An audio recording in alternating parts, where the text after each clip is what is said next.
Welcome to Watchtower History.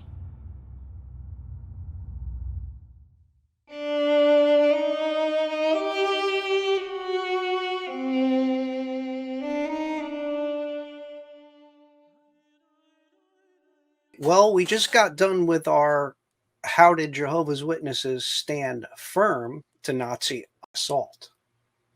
Now we're going to discuss how did Jehovah's Witnesses back down against the Nazi assault? I think, first of all, we need to discuss, how do you approach history? Do you try to present a one-sided view? I think it's very important to try and look at both sides of an issue. I like the documentaries that try and present two or three sides of an opinion, and they don't tell the audience what to think when they're done. They try and let the audience decide. And so, if we look at some of the histories that the Watchtower has produced, I see it as one-sided. Seeing the documentation that we've been able to pull together and put in this discussion, I think there's a lot more to the story that's been neglected, that's been missed. And some of these documents lead us to, again, that question that I keep saying is so important. Why? Why were certain accusations made? Why were certain decisions made? Why was this done or why was that done? Why? And so we're going to look at some of that. We're going to talk about some of that. We're going to look at the documents. Now we're going to look at the other side of the story. And also, when we approach history, we want to try and look at, as much as we can, primary sources. We want to follow the documented evidence. We can ask, as we said, not only what other views of this period of history are out there, but we can try and find historians that also have various views of the period. You know, Jim Penton has one particular view on this period, and there are other historians that have another view. But I think the critics of Jim Penton's history make an interesting point. And so here is a statement I'm going to read. And it says, the assertion that the leading individual among Jehovah's Witnesses had attempted to ingratiate themselves with the Nazi regime in 1933, it accuses the Watchtower directors of an anti-Semitic and pro-fascist convention. It accuses them of an unconscious falsification of the actual facts and asserts that Watchtower directors first turned against Hitler in 1938, only after all attempts to reach a political compromise with Hitler had failed, and that they drove their innocent fellow believers into Nazi prisons and concentration camps. And this statement I just read is from Hez's book and a treatise by Johannes Roebel. Now remember, Roebel, he's actually a Jehovah's Witness. It's his article that's in the Awake magazine that talks about some of these accusations against the Nazis. So Roebel is only going to present a particular aspect of this. All right, so let's look at Garbe's book. Well, and not to interrupt you, but in all fairness, we did use Garb's book for when we showed how they stood firm. So we used all of these books. Yeah, we did take his writings, and when he was being, honest and fair about something, we did use his book. But now when we're approaching it from the other side, now we're showing, okay, well, now the partiality is kicking in. So we're going to remove that and show what he's leaving out. Yeah, and there is Penton's book, and we're going to use some of Penton's book in this discussion. But, there are critics of Penton's book, and Garbe is another one of them. Not only Roebel, but Garbe as well. And so in Garbe's book, Between Resistance and Martyrdom, he says the following. According to Penton's new theory, in the 1931 to 32, the Watchtower Society's president, Rutherford, made an adjustment in the teachings of Jehovah's Witnesses with regard to determining its relationship to Judaism, because in Germany, everything pointed to the fact that Hitler would come to power. In this way, Rutherford supposedly wanted to adapt to the anti-Semitic aggression of National Socialism. Contemporary literature doesn't support such assumptions. In fact, reports in Jehovah's Witnesses magazine Golden Age during the time period show that in the publications of Jehovah's Witnesses, the Hitler movement was clearly criticized as being ungodly, and its anti Semitism was strongly condemned. Penton does indeed have a right to hold reservations against the religious teachings and practices of Jehovah's Witnesses, but from a historiographic viewpoint, Penton's writings perhaps show a lack of scientific objectivity. All right, so now that I just read that, and knowing what you know, how would you respond to that? Is that a correct assessment by Professor Garbe? No. He's Okay. doing what he's accusing Penton of doing at this point, which is ironic. We're going to show as we progress in the order where the Jehovah's Witnesses stood on pro-Zionist movements and anti-Semitism as we go along. So we'll correct that as we proceed. Yeah, and it seems to me that Garbe is not recognizing these anti-Semitic statements, or he's trying to ignore them and put them aside. And he's not thinking about the evolution of the doctrine, of how the ideas evolved at certain periods of time. And I think he's making an incorrect assessment of Penton's book as well, because he says regarding Penton's work that he's saying Rutherford supposedly wanted to adapt to the anti Semitic aggression of National Socialism. Is that true? I don't think that's what Penton is saying in his book, that he's trying to adapt to the anti Semitism that he saw around him. Why did Rutherford become anti Semitic? Is a very important and very interesting question. And like you said, Garb totally avoids it or not recognizes anything about it. He's saying reading it, it's just not accurate. And why Rutherford's language and writings become anti Semitic is another discussion for another time, and one that we will come to following this discussion. In the Consolation, it talks about the book Fascism or Freedom. There are certain accusations that were here in the United States and in Germany against the Jehovah's Witnesses. One of them listed here says, they are religious zealots, but by no stretch of the imagination could they be classified as spies or fifth columnists. As we're going through these discussions, remember the accusations that are being made against the Jehovah's Witnesses by the Nazis and by others as well. Were they Jews? Were they communists? Were they spies or fifth columnists? Right? Were they Bolsheviks? These are all important questions to consider as we're going through this. So as we stated previously, it took time for Watchtower to translate their articles into other languages. We know for a fact that the neutrality article took about 2 months before it appeared in the German edition. And Vindication, of course, was a larger book, or 3 larger books. So that would have taken much longer for them to translate that into German.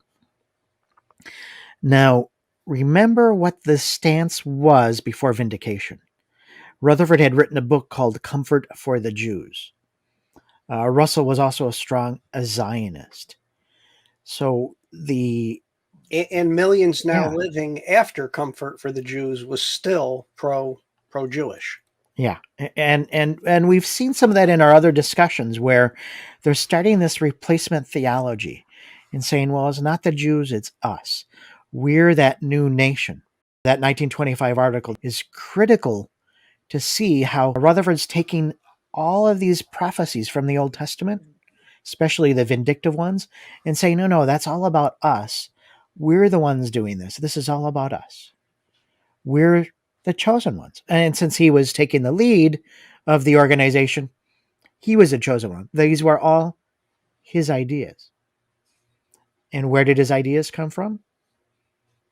That's another discussion for another time. And again, that's the best way, what I've been saying and trying to get through is people think this religion is something that pops out of the Bible. It doesn't pop out of the Bible. And in fact, many times it says indirectly what the Bible's saying word for word, and it's piecing something from different places and saying this is what this means. This is truly Rutherford's religion. And that is going to make for a very interesting discussion. We're looking forward to that one. Now, remember, Rutherford's trying to blame the Catholics. He blamed the Catholics for everything. He's trying to blame the Catholics and that concordant for what happened to the JWs. And you can see that in the August 7th, 1940 Consolation. Is it possible that the concordant that the Catholics made with the Nazis is responsible for what happened to the JWs? No. Okay, why? Well, again, as we've shown, when Hitler came to power, virtually his first move was against the Jews. Okay. And who were with the brood, again, going back to an earlier comment, the brood was the Jews. Now he went after those who supported the Jews. Well, as you were stating in the time frame here between vindication and other articles that were written, it went in a transition of pro-Zionist to anti-Zionist. Hitler didn't get that message in time. Yeah. So he was still associating the Bible students with the pro-Zion movement, and he was taking everybody out who was Jewish or supported the Jews. So no, you can't say that the Catholics are to blame for what happened in this instant. What's your take on it? And remember, when Hitler comes to power January 30th, if we look at that timeline, he goes after both the Jews and the JWs on February 4th, just a few days later, on exactly the same day. This is before the concordant was made. Mm-hmm. There's no reason that concordant could be blamed. And he's not going after the Jehovah's Witnesses because they refused to Heil Hitler. Remember the timeline again. That was later. That wasn't something that was required by law. So he's going after the Bible students, the Jehovah's Witnesses, specifically because of their love for the Jews. And we gave 3 reasons for why the Catholics could not have done this. For one, on when the concordant came out. 2, he was going specifically after the Jews, the brood, and whoever supported them. And it also happened the same date. So you've got 3 points of evidence showing it's not the concordant that was the cause of the attack onto the Jehovah's Witnesses. And if you want to count 4, it wasn't the High Hitler. No. Because that didn't come out until later. And this concordant was signed in July of 33. This is months after he's already going after them. And it's a little bit by little bit that he keeps making all these laws, as we saw, that are going specifically after the Jehovah's Witnesses and the Jews, of course. When investigating history, of course, we also need to look at the stories, both good and bad. And so one of these interesting stories that isn't as good, I would say, is found in Kirsten John Stuckey's treatise in Hez's book. It says, the position of the camp elder was particularly controversial, right? And so at this particular camp, it was initially taken by George Clow. And in his memoirs, Clow described what he thought it over for a long time, whether he should accept this position, and sought spiritual support from his fellow witnesses. This position was soon assumed by Otto Martens, a witness from Kiel. Martens' role as camp elder is controversial. Evaluations about his personality differed widely. Thus, many witness statements given as evidence at the Wesselberg trial evaluated Otto Martens as an unfair person in a position of responsibility. Rumors about him alleged that he renounced his faith and subsequently joined the Navy. He was ostensibly transferred to a submarine unit and drowned during an attack. The heretic, in a manner of speaking, received his just reward. Max Hoig described Otto Martin's role differently. Hoig depicted Martins as a spiritual mentor and defended his often rigid behavior. As camp elder, Martins frequently had to make difficult decisions that sometimes had negative consequences for his own religious brethren. Moreover, he tried to impose some discipline on his fellow prisoners to avoid attracting SS attention or anger. Martins was prepared to beat and punish his fellow prisoners to prevent something worse from happening to them. Hoig doubts that Martins repudiated his religious beliefs. Martins remained as camp elder until April 1943, when that camp was dissolved. And he was subsequently relocated to a subcamp on the coast where he lost his life. So we're seeing two different opinions. One, he joined the Navy. It got killed in a submarine after resigning and all that. You don't know which one to follow because the other one said he remained until the camp closed. I might lean toward he remained there toward the camp closed. And personally, and here's why. Okay. When you read the description of it, you could see his role in an SS prison would be just like that. Okay. What decision do you make? Okay. If you punish one for doing something simple to avoid the SS coming in and punishing you 10 times as much, are you a hero or are you one of them? You're in a position to make, just like it says, to make negative consequences. You're responsible for people. So he was, regardless of how he fulfilled his role, good or bad, he was in a difficult position. And is there any evidence that sounds a little like somebody's being negative? He joined the Navy, military, and switched sides and lost his life, and karma kicked in. So personally, I'm going to lean toward he stuck it out to the end. Whether good or bad, I don't know. For me, it's the attitude that this guy had that, he wasn't there to help his fellow prisoners. He was there to help himself.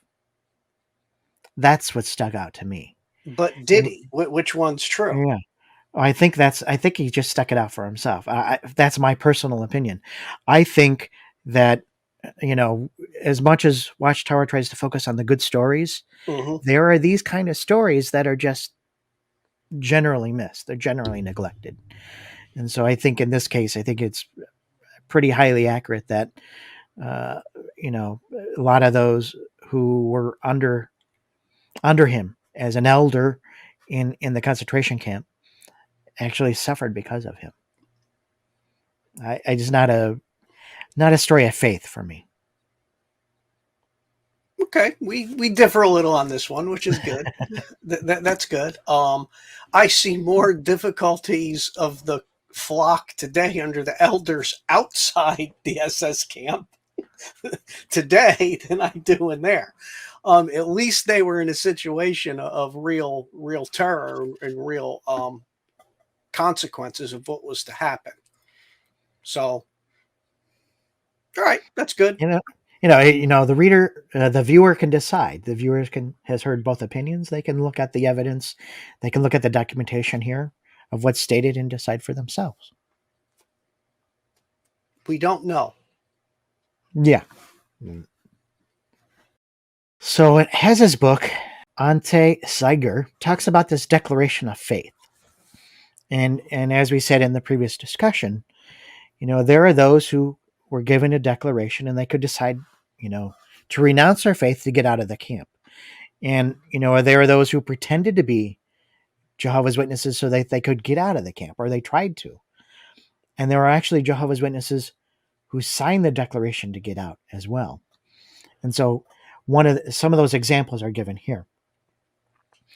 So the declaration to renounce our faith was presented to the JWs at regular intervals.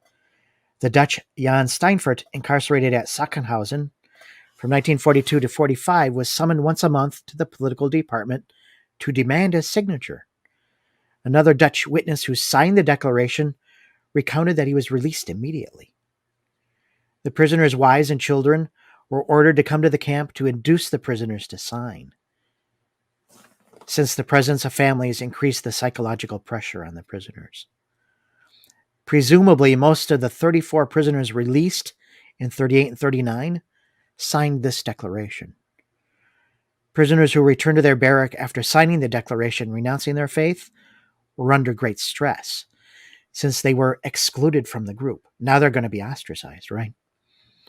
When the dock worker Paul Balzerate from Kiel, who had been the senior German spokesman for the Bible Students Association until 1936, when he signed his renunciation declaration, he was ordered to the camp gate for release. However, he was compelled to return to the barrack later that evening and was subsequently released on April 29th. Now, wasn't that Balsarate, wasn't he one of the high-ranking ones that got out of the country before and got caught? Yeah. Okay. Yeah. So it's the same one. That's the same guy. Yeah. Now, if you remember, Balsarate was the one that, according to the 1974 yearbook, wanted a new rotary press. And Rutherford said, yeah, you can have it, but under one condition. The yearbook says, he had noticed that over the years, Brother Balsarate had grown a beard very similar to the one that had been worn by Brother Russell. His example soon caught on, for there were others who also wanted to look like Brother Russell. This could give rise to a tendency towards creature worship, and Brother Rutherford wanted to prevent this.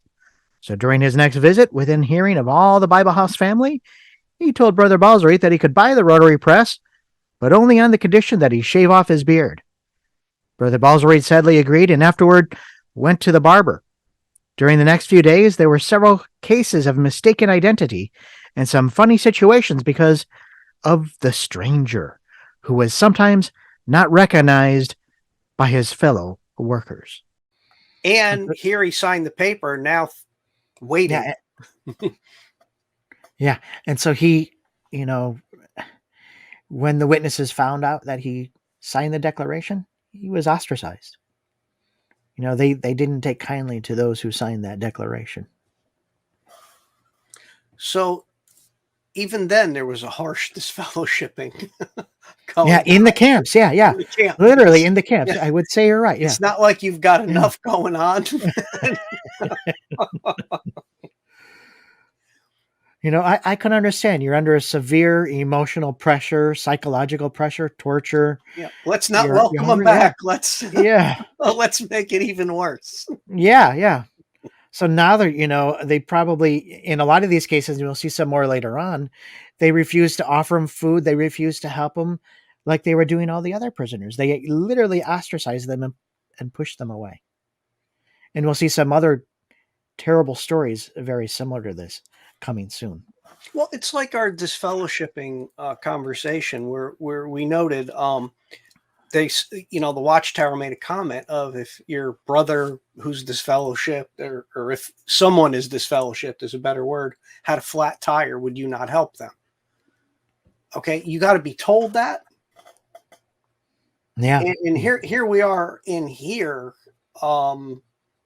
They're engaging in disfellowshipping practices under SS guard, and who knows what the guy's change of heart was on that. He again, was it a moment of just panic, thinking of family, thinking of other things, signed it, and then it didn't work out? Now again, would the Christian thing to do to be, hey, what happened, man? What's going on? Are you try and help the guy. Yeah. Do you having a really hard time in here? Don't ostracize him. Yeah, it's just ostracizing. So I don't know. I don't find that as a Christian example. When someone does something like this in a moment of weakness, I wouldn't treat him this way. I would try and find a way to help. If you break your arm, you don't amputate the thing off. You don't cut it off. You put it in a sling and you try and tenderly care for it until it heals. That's what they should have done, is try and tenderly care for the person and try and help them out.